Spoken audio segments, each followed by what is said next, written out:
ესებთან დაკავშირებული დებატები კარგი მაგალითია თუ როგორ ქმნის რეჟიმი პროპაგანდას. ის იგონებს ფაქტს, გვასაღებს მას რეალობად და შემდეგ გამოგონილი პრობლემის გადასაჭრელად იწყებს რეპრესიებს მათ მიმართ, ვინც საზოგადოების რეალური პრობლემების წინ წამოწევას ცდილობს. დავიწყოთ კობახიძის პასუხით იმაზე, რომ არ შეიძლება კვლევების და გამოთვლების გარეშე დასკვნები გავაკეთოთ.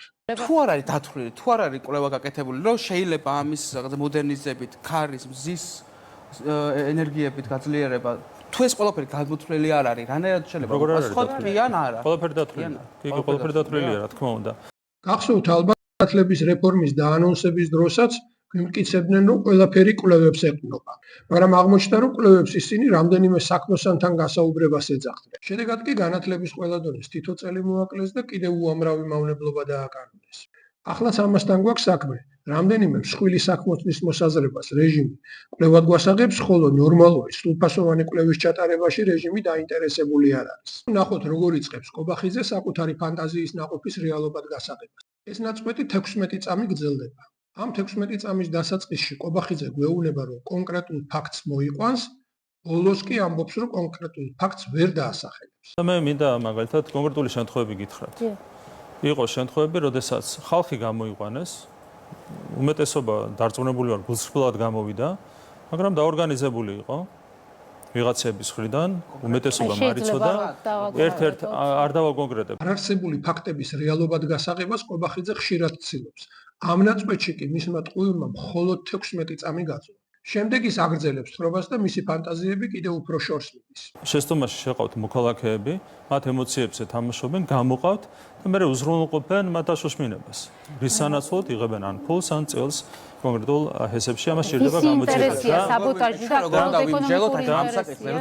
თუნდაც ჰიპოთეტურად. მას წამოწდა, რომ მსჯელობა ჰიპოთეტურია, ამ ჰიპოთეტური მსჯელობის საფუძველზე ის აკეთებს არაჰიპოთეტურ დასკვნას და ფაქტიურად რეპრესიებს აანონსებს. ახლა არაჰიპოთეტურად გეტყვით ერთ რამეს. არაჰიპოთეტურად გეტყვით ერთ რამეს. ასეთ რამეს სახელმწიფო აღარასდროს აღარ დაუშვებს. შემდეგ ის ამძიმებს ბრალდებებს და საბოტაჟში ადანაშაულებს სამოქალაქო საზოგადოების ორგანიზაციებს. საბოტაჟი ხორციელდებოდა ეგრეთ წოდებული სამოქალაქო საზოგადოების ორგანიზაციების მხრიდან. ორგანიზაციები თქვენ მათ შორის. მართლა და ეს ზუსტად ვიცით ეს საკითხი. აქ მგონი ძალიან საინტერესო რამ იწყება მის მსჯელობაში. პირდაპირ ფაქტები არსებობს. გამოიყვანეს მოქალაქეები და მე ეს აშენდა. ანუ გამოდის რომ ვიღაცამ ყველა შემთხვევაში შეიყვანა შეცდომაში ეს მოქალაქეები, იმიტომ რომ რაც გააბროდეს, ის მოხდა. ხო, ანუ უკვე ხო ჩანს რომ შეცდომაში შეიყვანეს. ესე იგი, კობახიძის ლოგიკით გამოდის, რომ თუ საზოგადოებამ ჰესის მშენებლობა გააპროტესტა და ჰესი მაინც აშენდა, ესე იგი, საზოგადოების მხრიდან საბოტაჟთან გვაქვს საქმე. წარმოუდგენელი ლოგიკაა. ყველაზე მძიმე მაინც ბოლო ორი ნაწყვეტია.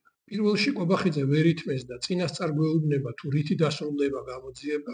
და რის სანაცვლოდ შეიყვანეს მოქალაქეების შეცდომაში იმ კონკრეტულ შემთხვევებში, ამაზე ვსაუბრობ. და ჩვენი ინფორმაციით, რასაც გამოძიება დაადგენს, ეს იყო პირდაპირ შანტაჟი. მეორეში კი ის ასახელებს ორ ორგანიზაციას, ვის წინააღმდეგაც სავარაუდოდ უკვე დაწყებულია საქმის შეკერვა.